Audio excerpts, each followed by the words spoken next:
Hi, welcome to Naptime Nutrition. I'm Yaffi Lvova, registered dietitian nutritionist and owner of Baby Bloom Nutrition and Toddler Test Kitchen. And with me today, actually live in person, is the wonderful Desiree Allison, internationally board certified lactation consultant. And I'm saying that out. It's a mouthful. It is a mouthful, but that's what IBCLC is. Yeah. And so of course, just like with Dr. Wilhelm, I can say this, and Desiree can't. I was a patient.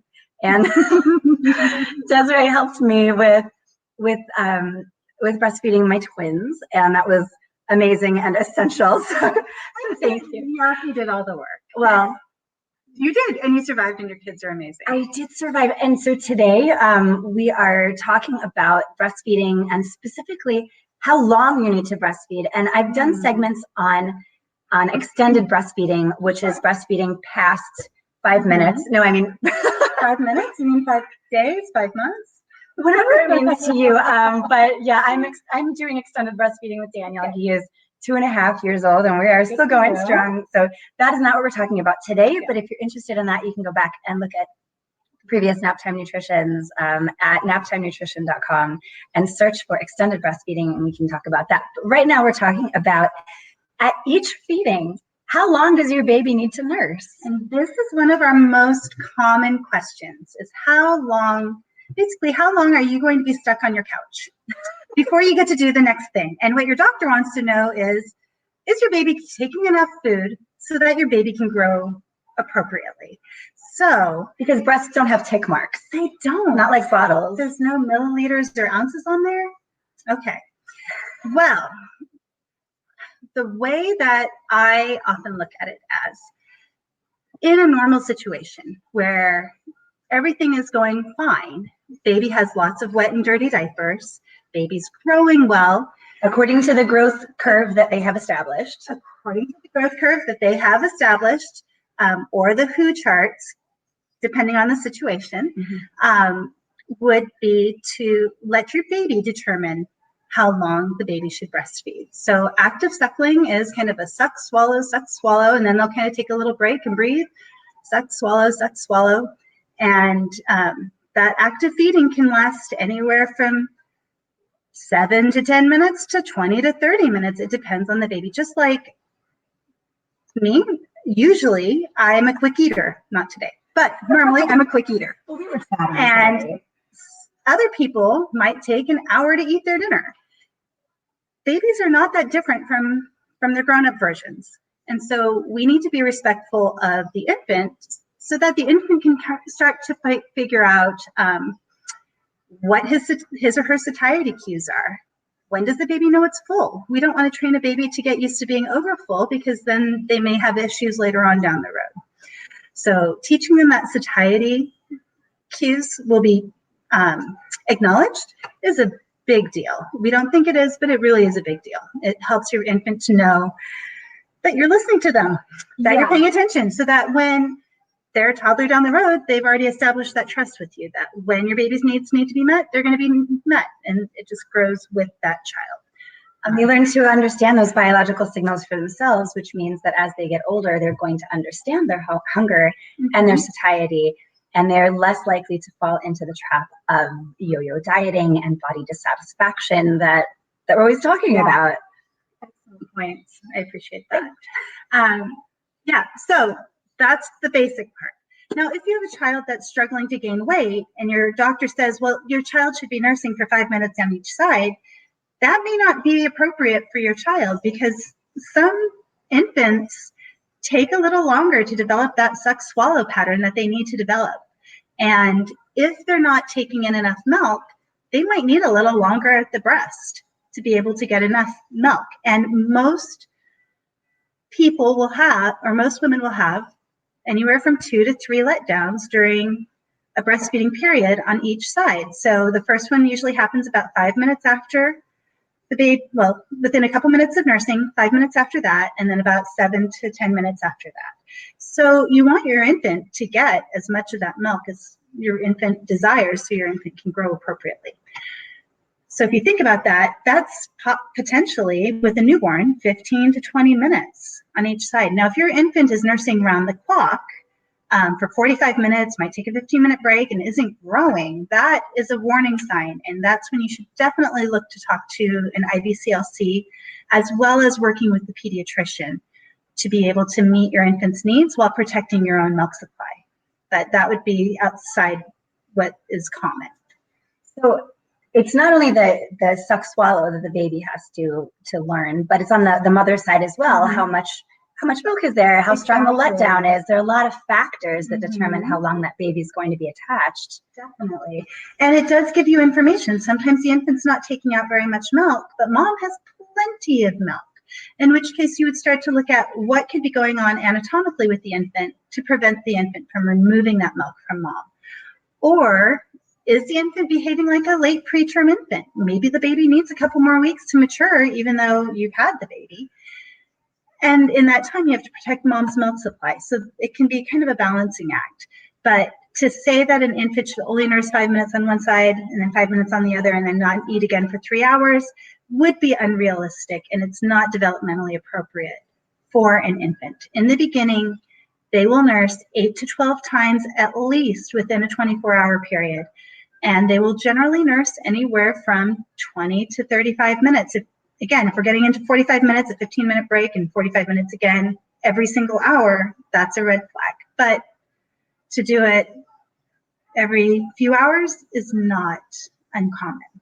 So if a mom is concerned about how much milk her child is taking in, what are her first steps? So the first steps would be to think about what goes in, gets digested, utilized, and then waste products come out. If your infant is not getting enough milk, you will generally not have much in the way of waste products. So that puts your infant at risk for jaundice, and it means that your infant might need to be watched a little more closely to make sure that the infant's getting enough to eat. So that would be the first one. Watch the diapers. Your infant should have as many wet and dirty diapers as they are days old, so up to about a week. So day 1, generally 1. Day 2, day 3, they've generally passed the meconium. They've had about 2 to 3 bowel movements. By day 4, they should definitely have that mustardy, seedy, yellow-looking breast milk bowel movement. By day 7, they generally will have 6 to 8 wet and dirty diapers, and that pattern will generally hold up until about anywhere from 3 to 4 weeks, at which point their bodies have grown, they start to consolidate their bowel movements, and it's no longer something where it just happens, and they start to get a little more angry. They make that face,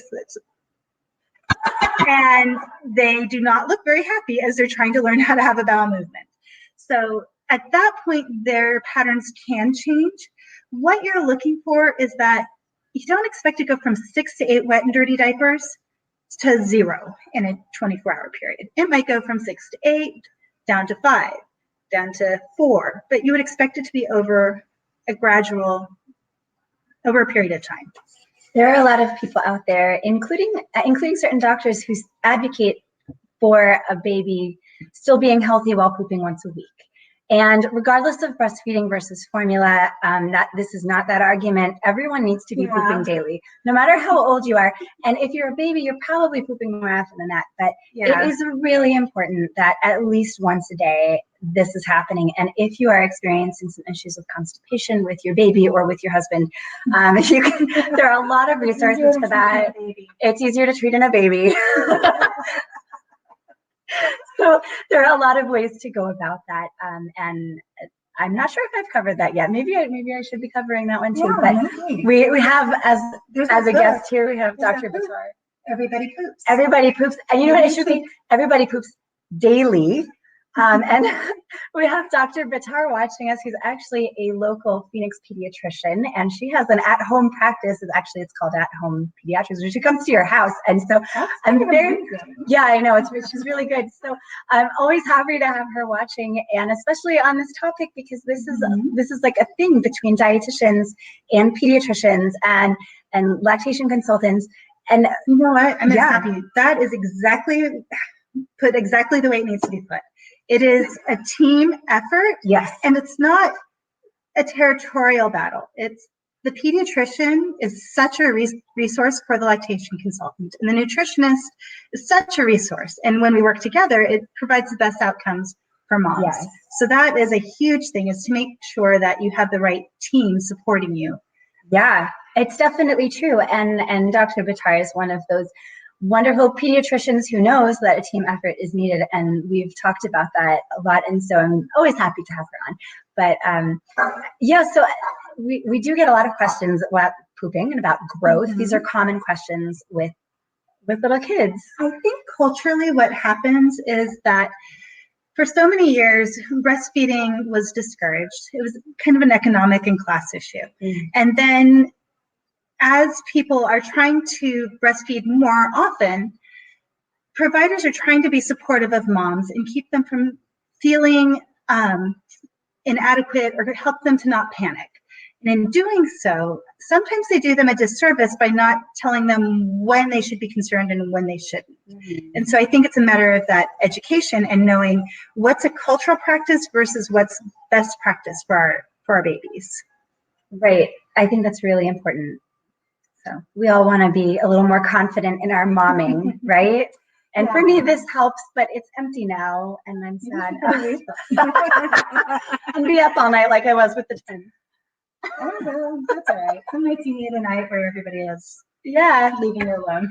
So if you're concerned about your baby's intake, and like I said, no tick marks on breasts, we really have gotten used to this whole being able to quantify things, and you were talking about that earlier. I was. So I work with a lot of different moms, and I can always tell the moms who are either physicians or engineers, and sometimes teachers fall into this category, where they love to collect data, and data is what helps them to feel comfortable and successful, and like they're managing something that is challenging for them.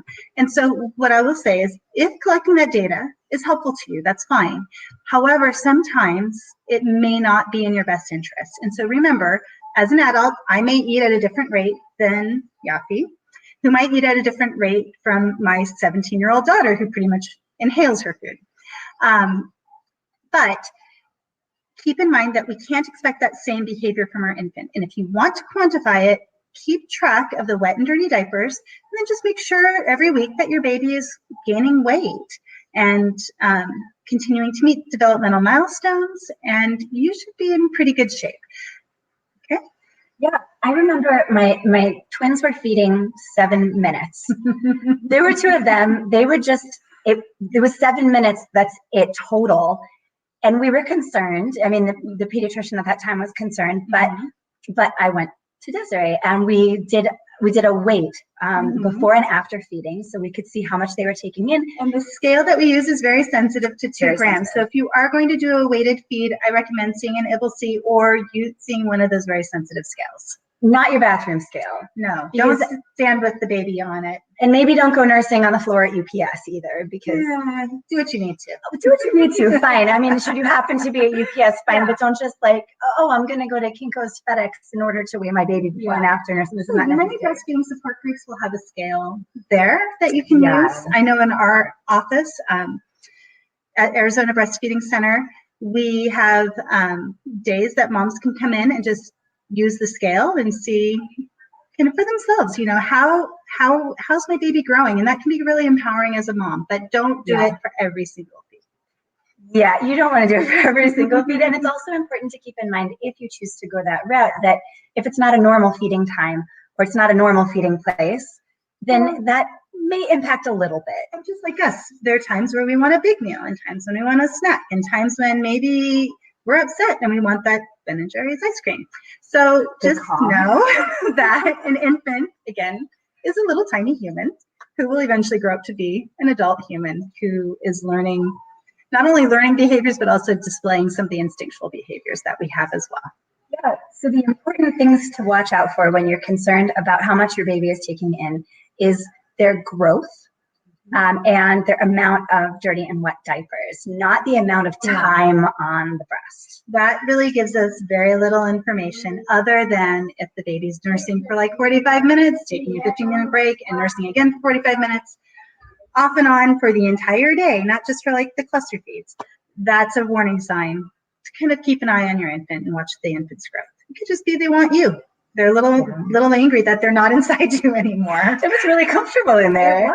It was traumatic. Warm and squishy, and now They they're had concierge and room service and room climate control. constant nutrition, constant, and the rocking as you're walking around the block trying to go into labor. My now 12-year-old son, he was not happy being outside in the world. And sometimes we as parents just want to shove them back in there, but we can't do that. Well, closets, duct tape, not that we'd actually do it. I've never done it, but you give yourself the fantasy, and then you won't actually do it. It's true. That's true. That's a really good point. Yeah. So yeah, kids they will grow up to be adults, and we're teaching them the skills to be able to pay attention to. Actually, I should rephrase that. We're teaching ourselves the skills to be able to trust our children and to recognize their satiety cues. That is a really good point. It really is. Okay, so I have a 17-year-old, a 15-year-old, a 12-year-old, a 6-year-old, and an 8-year-old. Are you breastfeeding any of them? I'm not breastfeeding any of them right now. But maybe tomorrow. None of them are in my bed anymore. But what I have learned is each kid is very different in the way they feed. Our two youngest are not my biological children. I got them older, but I know about their breastfeeding experience with their bio mom. But each kid has been very different in how they breastfeed. My oldest was the marathon nurser. She's still my kid who won't tell me when something's wrong, but she will come and like snuggle up with me and harass me until I pay attention to her. And that's how she says, I love you and I care for you. But she trusts me enough now to do it. So what you're learning now will help you to trust your kids as they learn to drive, as they learn to feed themselves down the road. So it's parenting boot camp. That's awesome. Yeah. So you mentioned cluster feeding. Can you just talk a little about that? Cluster feeding. What often happens is, in general, infants will nurse about anywhere from every 2 to 3 hours. That's not to say you have to measure that time. Well, we're going to talk about that next. However, they will generally wake up in the morning and want to nurse right away. Then they're going to nurse pretty regularly through the day, every 2 to 3 hours. And then usually anywhere between 4 and 7 or 6 and 11, depending on your own schedules and your infant's natural proclivities. They will go through a period of time where they are just stocking up on food. And they just are nursing like crazy, not only because it's comforting to them, but because the milk content changes through the day. In the morning, it has less fat in it, and in the evening, it has a higher fat content, but less volume. So they balance out. And so they're getting the cream. So they're going to nurse like crazy because that is going to help them stay satiated for a longer period of time through the night. So your child is going to camp out on your lap. You are going to be stuck on the couch for a period of time. Don't plan anything major in the afternoon because you're going to be miserable if you do. And a Netflix binge. Yes. Or you know what? Make dinner at 10 a.m. 10 a.m. or 10 p.m. Crock pot. Yeah, I'm terrible at crock pots. My kids almost cry when they see the crock pot out and they know that I'm making it and not my husband. Oh, no. Yeah. So know that cluster feed is preparing them for a longer stretch of sleep. So you want that. You want them to sleep for a longer stretch. It means you might get an hour or two to yourself before you have to go to bed and then wake up again and take care of them. So after that longer stretch of sleep, it's anywhere from 4 to 6 hours. They usually don't start doing that until they are about 3 to 4 weeks old. Sometimes it happens a little earlier, but around 3 to 4 weeks old, they start to consolidate their sleep through anywhere from 4 to 6 hours of sleep at night. And then they're going to wake up about every 2 to 3 hours after that until they're ready to get up for the day. So let them cluster feed. It will get you a little more sleep at night. Awesome. So since it's come up, the scheduled feeding versus feeding on demand, and okay, just because I know where you are on this, who's a fan of feeding on demand? Yeah, we love food. We feed ourselves on demand. We feed a baby on demand. But it's come up a lot recently, and there was actually a book that was recalled because of advice on scheduled feeding. And this, we actually had a conversation about this when you had your twins. I don't know if you remember that. I don't remember much from when I first had my twins. So I very nicely said that human beings are incredibly resilient. We can do all kinds of things to ourselves and somehow we survive. That said, it doesn't always mean it's in the best interest of our child, and it's not always the healthiest. So what that means is some children do okay with a scheduled feeding every 3 hours for 20 minutes, and they survive and sometimes even thrive. However, many children do not. So you're not a bad parent if it doesn't work for you. And your child's not a problem child if it doesn't work for your child. It just means your child needs to eat more often. We will often see infants experiencing failure to thrive or mom supplies dipping when they follow that strict schedule. So just know it's not healthy for mom and her milk supply. It needs to be regularly stimulated so that messages are sent to the brain, make more milk. And we need to make sure that our infants have ready access to the breast when that's available, or to mom's pumped milk when mom's at work or there's a separation involved. Yeah, I completely agree with that. And as I mentioned earlier, this is the time to start showing your kids that their biological signals matter, that their opinions matter, that their needs matter, because that's going to carry you through. You want that message to start when they're at the breast or at the bottle, and carry that through their childhood into their adulthood, so that they can develop that positive relationship with their body and their positive relationship with food. And so it's important at the beginning. And your kids, it's not to say that you won't have a schedule. It's to say that it's okay to have boundaries. Oh, sure. And your child will eventually determine their own schedule. Yeah. But it needs to be developmentally appropriate when it happens. And that's the key word, I think, is developmentally appropriate. Right. Because right now, these cute little babies, they don't know that there's not a 24-hour clock in their world. They come out expecting food to be delivered over a 24-hour period. Now, for us, we get up anywhere from, I hate mornings, anywhere from like 6 o'clock to 7:30, 9 o'clock if I can, if I'm really, really lucky. Don't hate me. My kids are older. So mine they didn't sleep for the first 3 years of each of their lives. So I've earned it. So anyway, so it's a 12-hour clock that we operate on, but that infant doesn't operate on a 12-hour clock. And so we need to make sure those needs are being met over time. And as Yaffi said, no worries. As Yaffi said,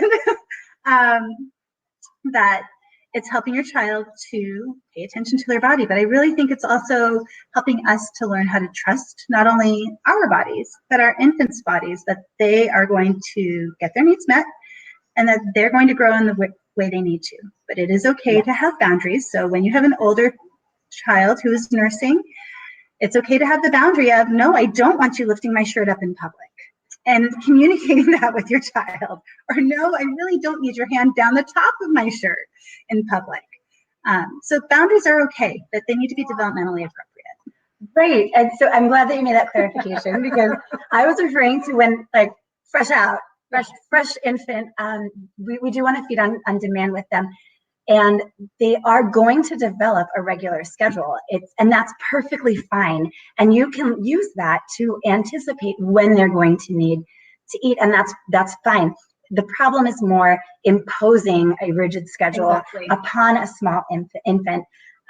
And even when you get to the point where you can anticipate their usual schedule that they have determined as developmentally appropriate, sometimes they're going to be a little under the weather, or they're going to hit a growth spurt and things change up. So as long as you can the other day, I was experiencing allergies and I needed a little more sleep. And then I woke up famished. So, we're preparing them to be adults someday.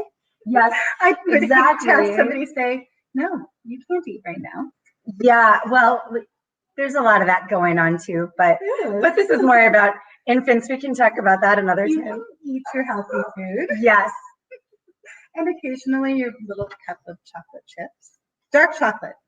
Big cup of dark chocolate. Therapy. Yeah. Antioxidants. Oh, you brought up Ben and Jerry's. You started it. Yeah. Okay, well, I don't have daily ice cream. It's weekly now. Oh. Because I don't have those wonderful breastfeeding hormones. So I can't do that anymore. Oh. Because I could lose weight easily. when I was breastfeeding and eat whatever I wanted. Not everyone can, and not everyone can. I did a topic. I did why you have trouble losing weight during breastfeeding, and that was.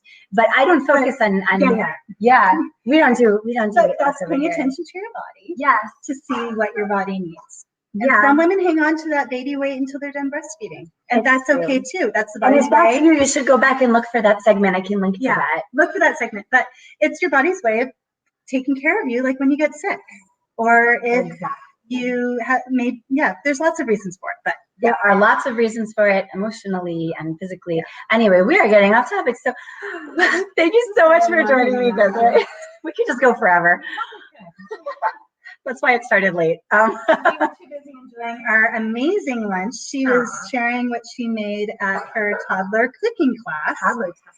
Yes, it was an amazing couscous salad with lots of fresh veggies in it and salmon and lemon juice. It was. We didn't do the salmon at Toddler Test Kitchen, though. We keep it vegan at Toddler Test Kitchen. Could you imagine them having fish oil on their hands and then like smearing it on themselves? That's something for home. That's something for other people's home. Do that when you're feeding them outside in their high chair, when you can hose them down or wipe them down afterwards. That's a good idea. It's a good idea. Oh, here's one last good idea. Yeah. Totally off topic. Okay. The best place to give your kids messy foods if you're not feeding them outside, in the bathtub. Oh, yeah. Let them eat yogurt in the bathtub. Yes. And let them finger paint on the walls with the yogurt. Let them play with it. Yeah. Give them the messy foods in the bathtub if you have that ick factor about. Especially if you can close the shower door. See, I couldn't do that because it drove me nuts having the pudding and the stuff on the shower door. So I just took the shower door off. But and there's one more point that I want Desiree to mention. What did you say the best gift that one mom can give to another is? Okay, so when you have a friend over, do not clean your house, because then the pressure is off for when she comes over to your house and you have had a hectic day or you didn't sleep last night. You don't feel the pressure of like putting on a false front. So don't clean your house. It's a gift to your friends when they come over. I'm probably still going to clean my house. That's all right. Because it's the only time I clean my house. I've gotten past that. I spend Friday nights chiseling food off my counters because I have teenagers who cook. They don't clean up after themselves. And then the Toddler Test Kitchen. Do you teach them how to clean up after themselves? I should start. You probably should. We should start that. They would love the sprayer. You could just do vinegar water and let them spray and wipe. And then call it gross motor skills. I guess it's fine motor skills if they're. On that note, thank you so much for joining us for Toddler. Thank you so much for joining us for Nap Time Nutrition. I'm Yaffi Lvova. This is Desiree Allison, and we have had an awesome time. And hopefully you've joined us in our giggles and followed our train of thought. So join me next week at 1:15 p.m. Arizona time, still 4:15 on the East Coast and 1:15 on the West Coast, because we here don't change our clocks. That's amazing. You remembered all of that with as little sleep as you've gotten. And 9 a.m. Wednesday in New Zealand. That may not be accurate. I don't know. She really doesn't have her phone next to her telling her what the time zones are. That's pretty awesome. Well, I do it every week. So if you're local, come join me at Toddler Test Kitchen. You can see dates and registration at toddlertestkitchen.net. We've been having a great time at Create, which is at the Arizona Science Center, and at Awesome Toddlers at Santan Mall in Gilbert. So come join me and see you next time at Nap Time Nutrition. Thank you so much. Take care. Keep smiling.